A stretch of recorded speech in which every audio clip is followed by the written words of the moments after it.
আসসালামু আলাইকুম প্রিয় বন্ধুরা। এই যে আমার একটি ছোট্ট ঘর সবেমাত্র উঠাইলাম। জায়গাটা এতদিন পরিত্যক্ত ছিল। এই যে শুধু বাগান বাড়ি করে রাখছি। তবে এখন দেখা যাক, এখানে আসতে হবে তো যেভাবেই হোক একটু ব্যবস্থা করতে হবে।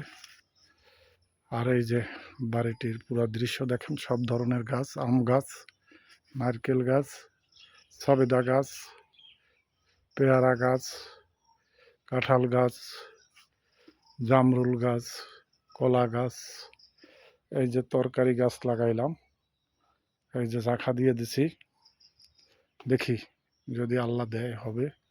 আর এই যে দুইটা লাগাই চারা লাগাবার জন্যে জায়গা রেডি করলাম।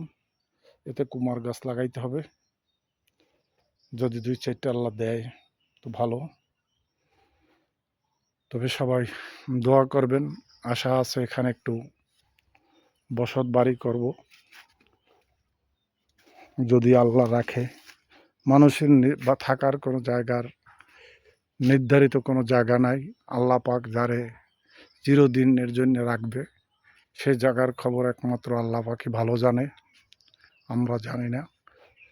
এই যে আম গাছ, ওটা হলো একটি বড়ই গাছ। একটা দারচিনি গাছ লাগাইছিলাম, মরে গেছে।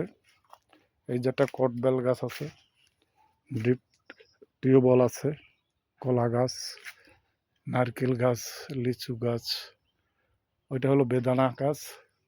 আমাকে বরিশালিয়া ভাষায় বলি ডালিম গাছ।